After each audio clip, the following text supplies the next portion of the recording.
Hello everybody, my name's Dustin. I'm I guess you'd call me the designer of BattleBox3D, and today we're going to be talking a little bit about where BattleBox has been, where it's come from, where it's going, some of our guidelines and hopes for this, and all that fun stuff. So before we get started, I kind of want to talk a little bit about the background of BattleBox. BattleBox was created out of a failed project at work. We had something that didn't go very right, and I sat down and I took a look at what could we have done better. And from that, we got BattleBox. BattleBox historically has been what you see here. It's a virtual gaming table. Got dice, markers. You can change the colors of these, by the way. But the art is somewhat lacking. In many respects. These are just color maps. Lighting doesn't really affect anything. There's no specularity, no normal maps.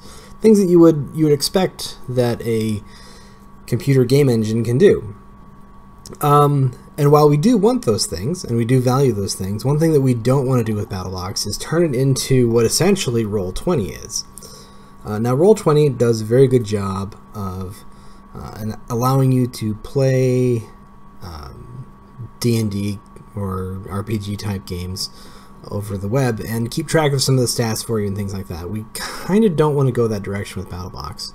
BattleBox is more of a visual tool. And let me kind of explain a little bit about why that matters. So this is our roadmap for what we're going to be doing with BattleBox. And this statement right here is essentially our goal. We use BattleBox for ourselves, but we also recognize that it's a really great tool for tabletop gaming. So our goal is to bring people together by making tabletop gaming more accessible. Notice that we're not saying make RPGs more accessible or make D&D more, fun to play. We're not trying to make Warhammer more fun to play. We're trying to enable people to play the game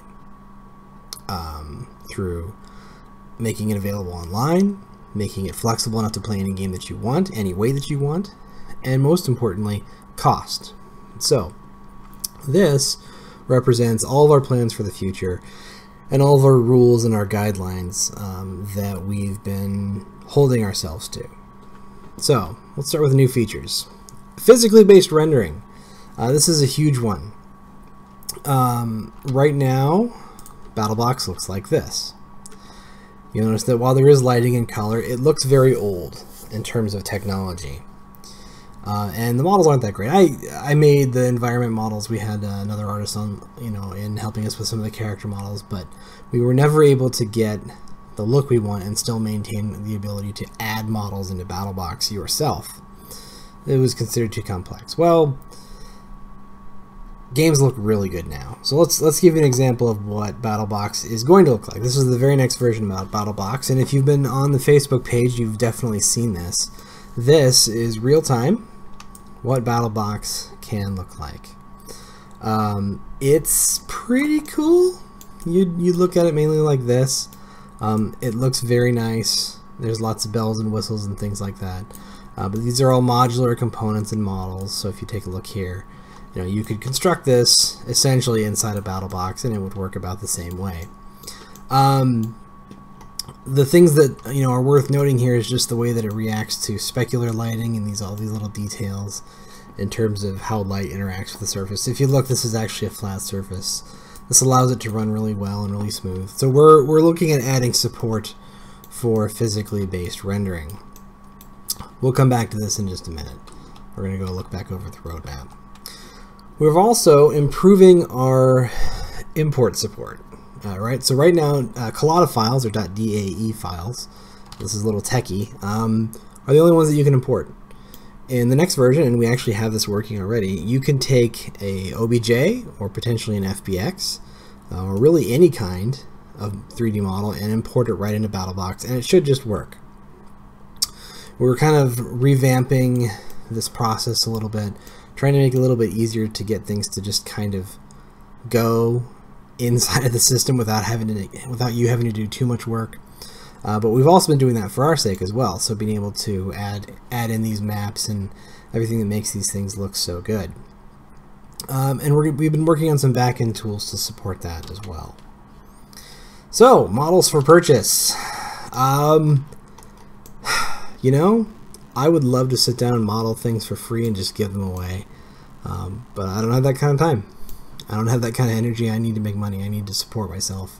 And so does my business partner, who's the chief programmer. And so we're going to be providing some of these for purchase. Now, in the past, that has been a little bit tricky, and we'll be talking about this a little bit later. Being able to make a lot of content that works really well, but trying to make that all on your own is very exhausting. And so we've actually seen that the development world for games has changed quite a bit. There's been some opportunities that have presented themselves, and we feel like that within the licensing that we have for these models, we can legitimately sell them and keep them secure. So we'll be, again, talking about that as we go. Libraries. When you're playing BattleBox, one of the things that you'll notice, I'll just fire this up for fun. When you're playing BattleBox, one of the things that you'll notice if you've been using it is if you have a model and you put it on the tabletop, it takes a second for it to transfer. With excuse me real quick, with the new system, what we're planning on is enabling people to create essentially a zip file of all the models that they intend to use inside of a gaming session, and to be able to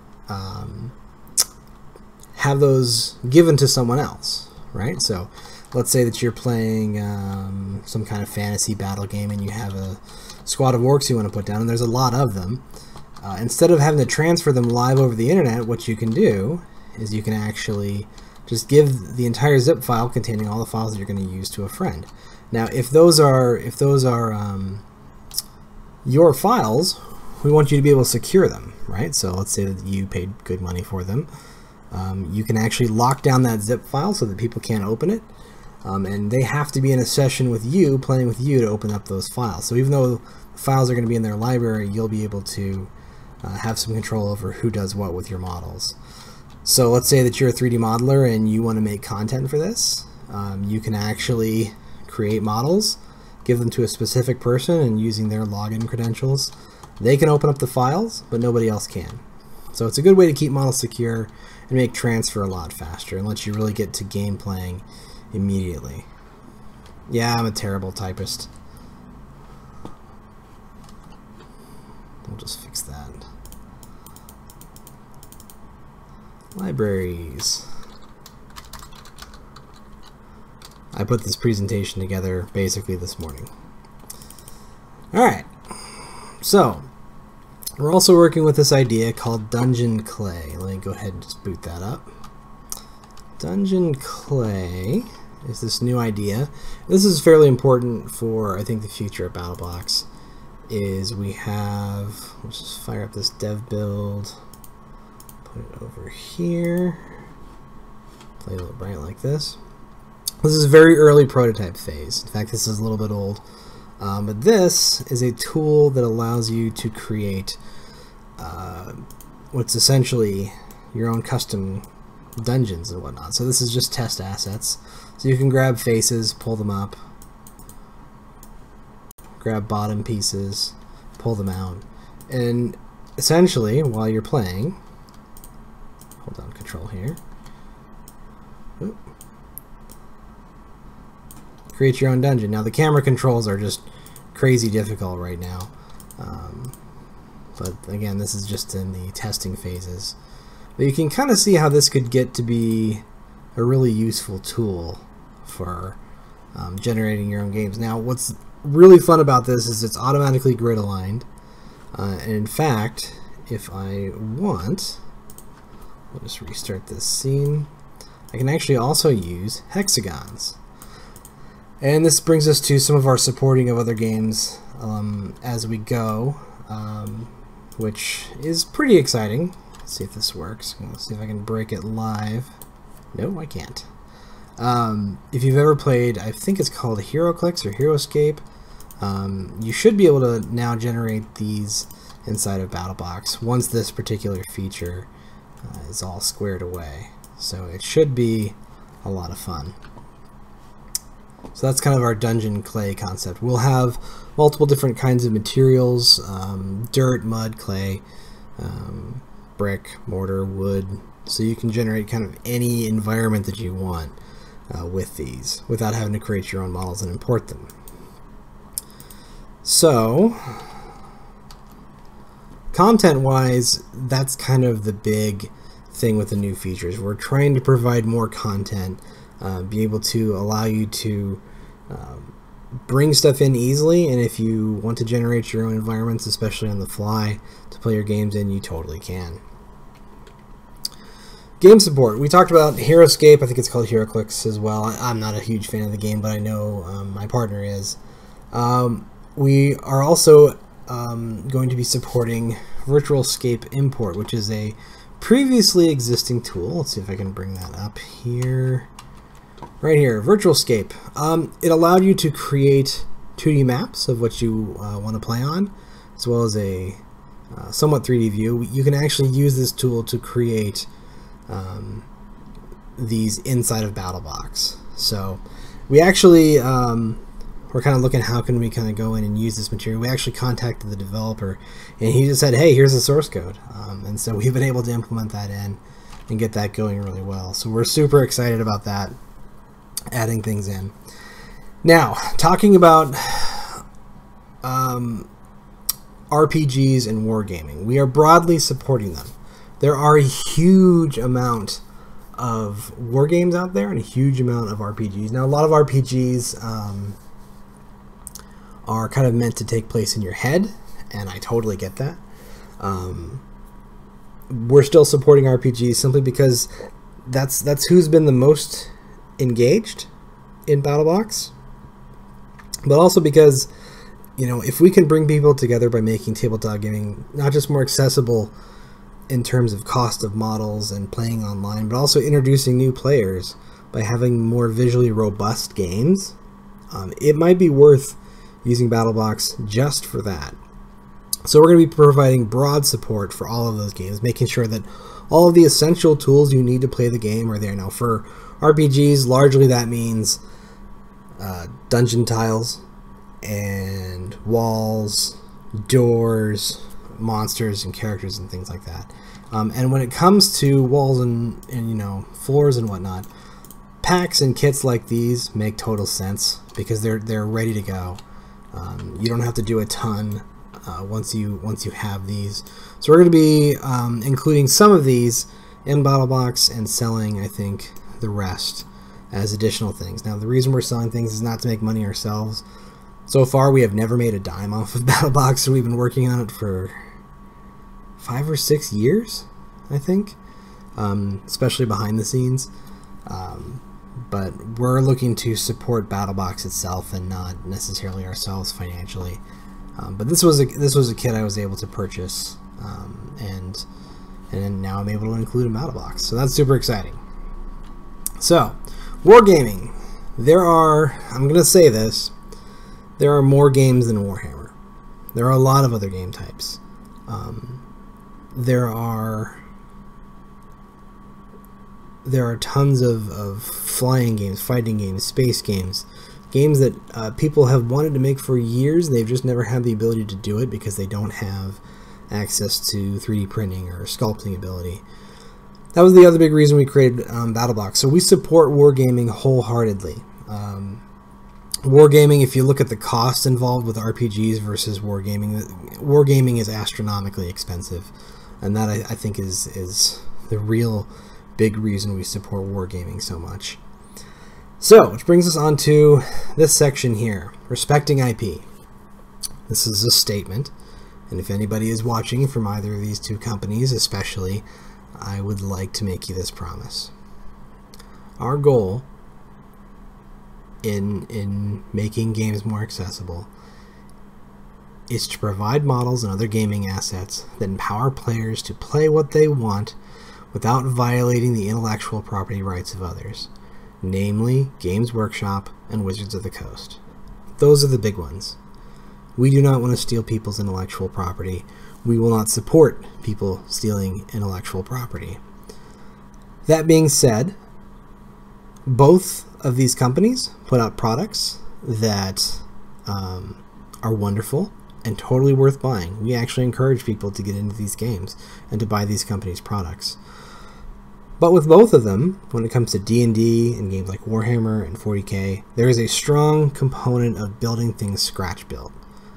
BattleBox is in the scratch build category. People who want to build things and sell them as what they are. So for instance, if I have an ogre model and I want to sell it as an ogre, we'll never sell it as a Games Workshop ogre. We'll never sell it as a Wizards of the Coast ogre. It will simply be an ogre on sale.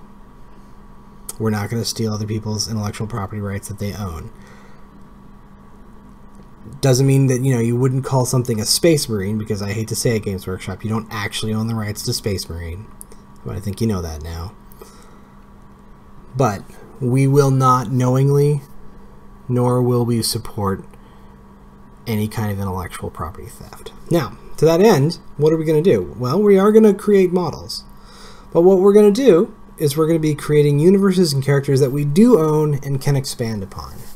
So, in this case, right now I actually have been working on a wargaming game that has rules and working on some fluff ideas that include both fantasy and sci-fi. So a fantasy version and a sci-fi version.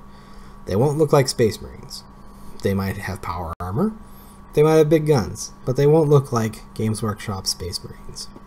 RPG-wise, I'm not working on anything specifically. I am in talks with a few developers who have created their own RPG universe with their own rule sets, and we may be exploring those and expanding upon those visually.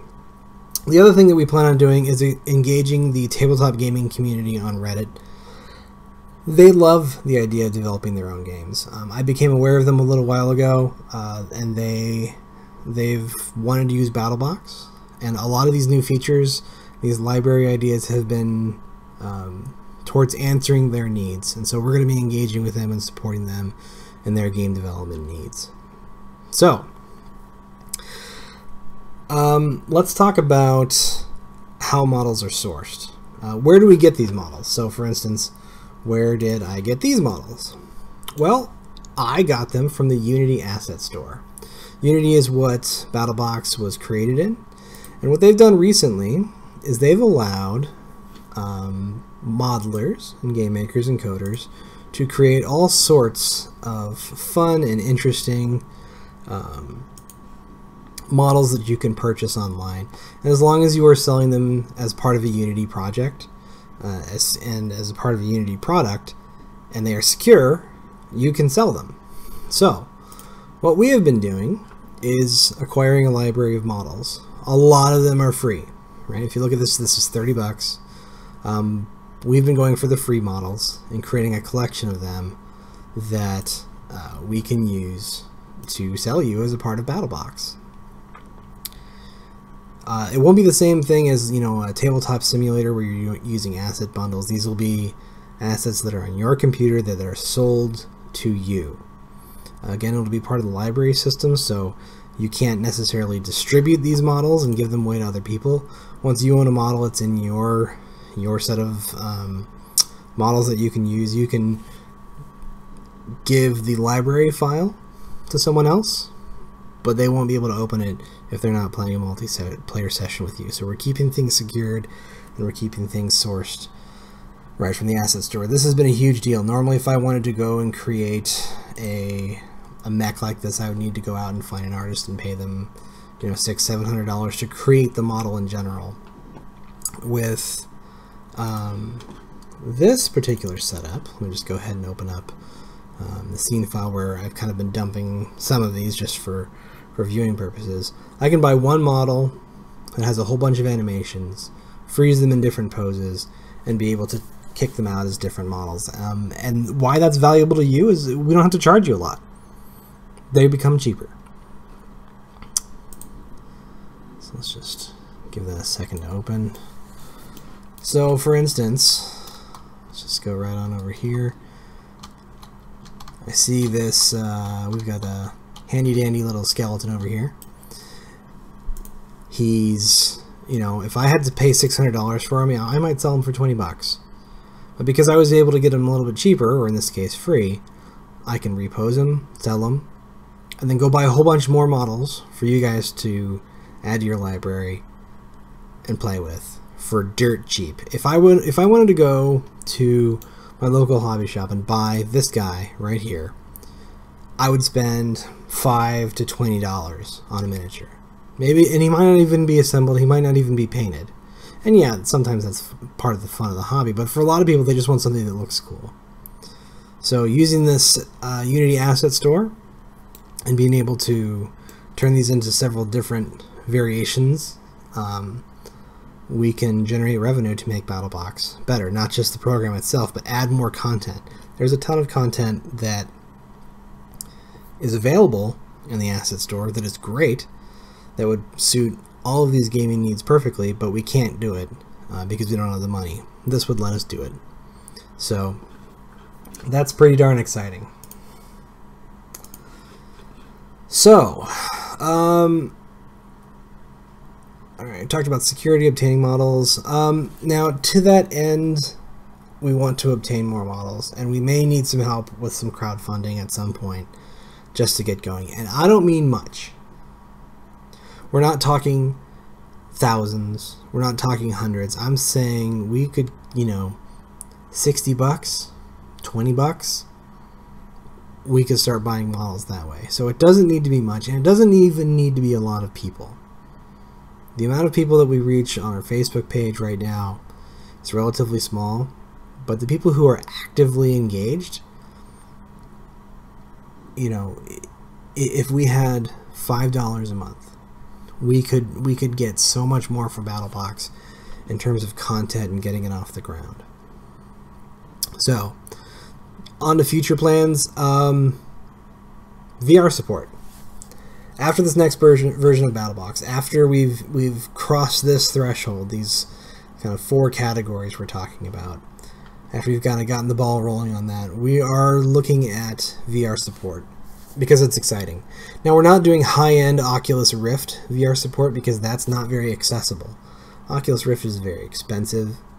I mean, it's wonderful that it's there, but we need something a little cheaper. So what we're looking at doing is using Android phones in conjunction with headsets to allow a multiplayer session with, let's say, a DM and several clients who are using headsets. The DM is probably going to be on a computer, and everybody else is in a VR mode where they're actually in the setting. Now, what that means is BattleBox is going to look suddenly very different, whereas before we were looking at it from a bird's eye view, whereas now, I might have to turn off the volume here, we would be looking at it from a first-person perspective. Now, we haven't done all the, you know, huge amounts of design legwork yet, but basically what we're doing is we're talking about taking a view from here and giving you a view from here. This is what BattleBox would look like in an AR/VR setup. We are exploring augmented reality, but VR is probably more achievable. There are some limitations, but this is what we want you to be able to experience when you play BattleBox in VR. We want you to be able to see the environment around you. We want you to be able to look around and really feel immersed in your environment. A lot of people tell me that when they're playing RPGs, they like to use their imagination, and I think that is great. But being there, I think, is so much more powerful. That ought to do it. I think in a day or so we're going to start rolling out the test version of the rules just for you guys' perusal on some of the wargame stuff we've been working on, a little bit of the lore about it, and so on. But please leave feedback on the video. I love hearing from you guys. It really helps me know that, you know, we're not just talking to no one out there. Otherwise, thank you very much. My name's Dustin, and I hope to see you again on the Facebook page. Thank you. Bye-bye.